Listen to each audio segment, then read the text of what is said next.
So it says in the Venn diagram, A, B, and C are events, and P, Q, R, and S. In the Venn diagram, A, B, and C are events, and P, Q, R, and S are probabilities. Okay, so they form a fraction of 100, P, Q, R, and S. And from this here, we've seen that the events A and C are independent. Okay, so when you have independent events, we know that that means that the probability of A multiplied by the probability of B will be given as the probability of the intersection of A and B from there.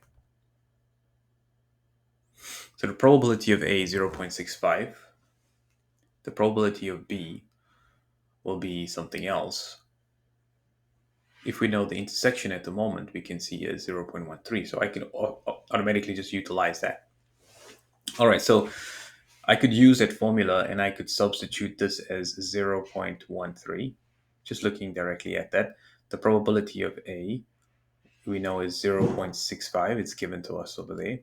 And we can find the probability of B from there by dividing 0.13 by 0.65 because that's given over there. Okay, so let's have a look at A. State which two of the events A, B, and C are mutually exclusive. So the first thing we have to look at is what does the word mutually exclusive mean? And whenever you have mutually exclusive events, how would you actually describe it or look at it? So mutually exclusive basically describes that events cannot happen at the same time. All right. They are disjoint. They exclude each other. And as such, if you have mutually exclusive events, that means they do not overlap. And if you look at those two, the only two sets that do not overlap from there is B and C. All right. So the first one would be B because B is this small circle.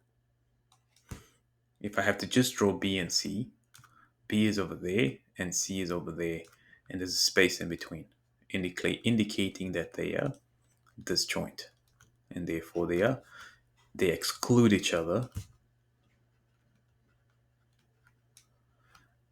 and so they're mutually exclusive. Okay. For question B, find the value of R and the value of S.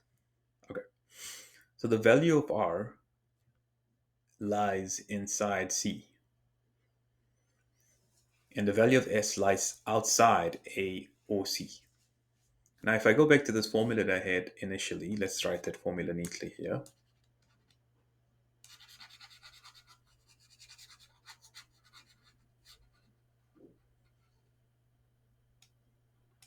So what do I know is that A and C are independent. So we know that the probability of A times the probability of C is equal to the probability of A and C. The probability of A is given by 0.65, and the probability of C we know is a combination of 0.13 plus R, because that's together, is equal to the probability of A and C, which is the intersection of the two. And they intersect at 0.13.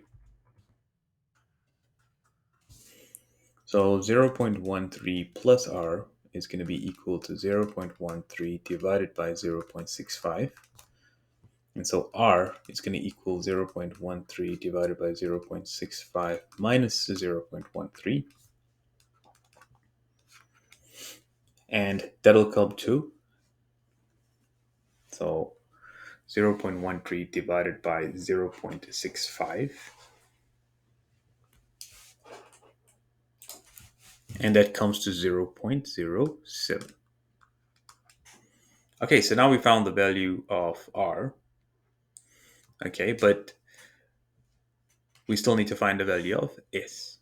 So let's write it in there. So that's 0.07. The probability of A is 0.65. So we know what Q is going to be. Q automatically will be 0.65, which is the whole of A, minus 0.13. 0.65 minus 0.13. And so that becomes 0.52 for Q. That'll be 0.52 over there. Now all the probabilities have to add up to 1. So in order to find S, all I can do is then simply just subtract it. So therefore, S is going to be equal to 1 minus 0.52, because they must all add up to 1, minus 0.13, minus 0.07, and S comes to 0.28.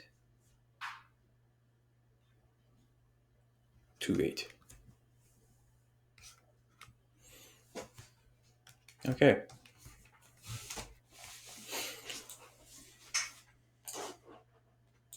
So 0.52 is actually both P and Q together.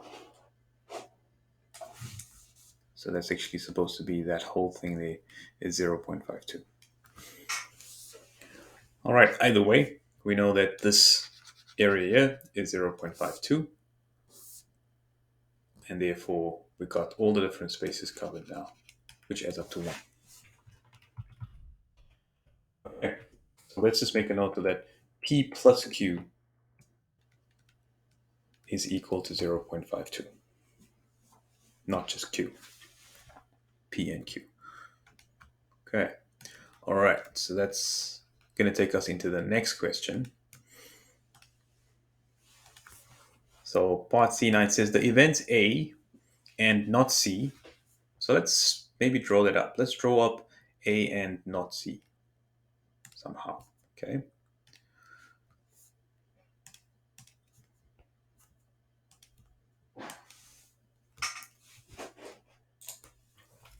So I'm going to quickly try and sketch A and not C in here. And I'm going to sketch B or C in here by just simply shading the regions in. Okay. All right, so this is what it's going to look like. So this would be what A is. We're just looking at A and C for this one.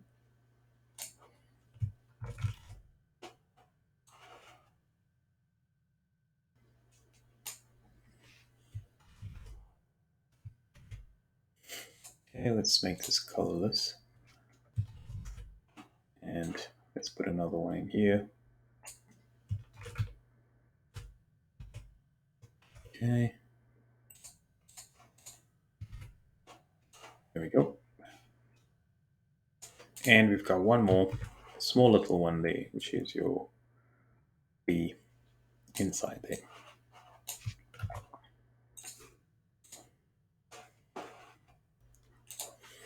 All right, so if I have to shade this in now, the events A and C, right, would be firstly, if this is A, right, and this is C, we can see quite, not C, it says not C, so it's around C, but it's not C, would be that event A. Where do they overlap at the same time if it's A and not C? If I look at this clearly, I can see that the region that we should shade should be this one here. This is A and not C at the same time. It's overlapping, including A and not C at the same time, which would be just that region over there. And if we look at that, that looks like P plus Q, because it's got P in it and it's got Q in it. And then the region B or C is mutually exclusive. It's just that and that whole C over there, which would be Q, 0.13, and R. So Q plus 0.13 plus R. So we are told that the events A and C, B and C are also independent. So these two events are independent, which means that if we multiply them, it'll equal to the intersection of the two. But the first thing we have to do, we've got to find, is the intersection of the two. So in order to find the intersection of the two, let's see if we can find that. The intersection of these two would be in the instant where, if I copy this, let's just say I copy this over here. Oops. Copy this one over here.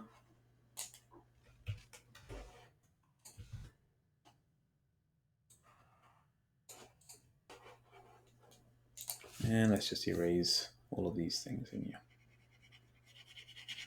So now we're going to intersect those two, basically make them overlap. Where would both events overlap is the question. The first event takes place over here in this region here, from the left-hand side there. The second event takes place in here, and it also takes place outside here. So quite clearly we can see where it's going to overlap. It's going to overlap in that region there, right? And because it's going to overlap that region, we're saying that that would be the exact number there. Now let's just double check what that was actually Q. All right, so that's supposed to be Q and that was P. So we can see that Q is the intersection of the two. So if I take this probability and I multiply it by that probability, it's going to equal the intersection. Independent events is given by the following. So let's call this event D. Okay, and let's call this event E. The probability that D and E take place given by the probability of D multiplied by the probability of E. Now the probability of D is going to be P plus Q. And the probability of E is given by Q plus 0.13 plus R.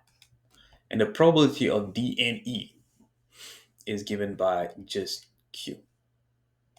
Because this is D and E.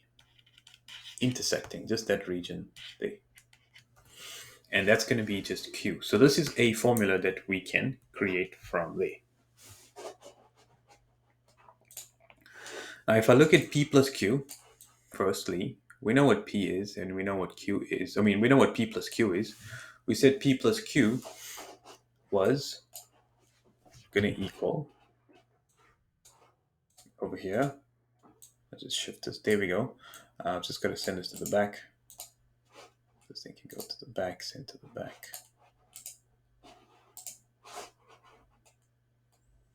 But anyway, we got it there. There's it 0.52.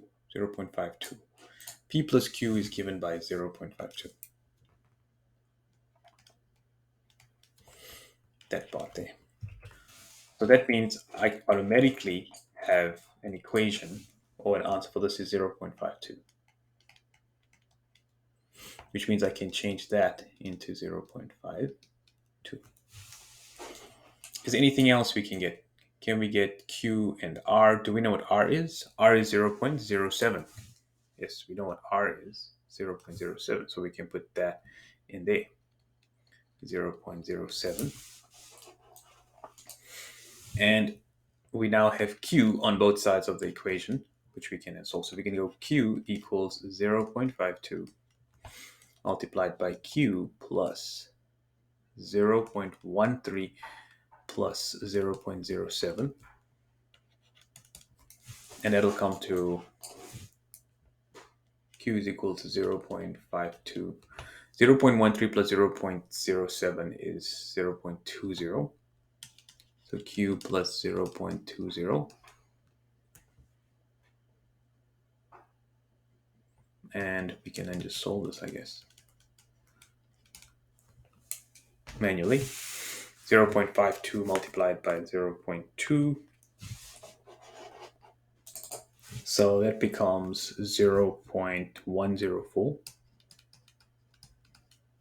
We then subtract it on the other side. We get 0.48q equals 0.104, and therefore q will equal 0.48 divided by 0.104, and 0.48 divided by 0.104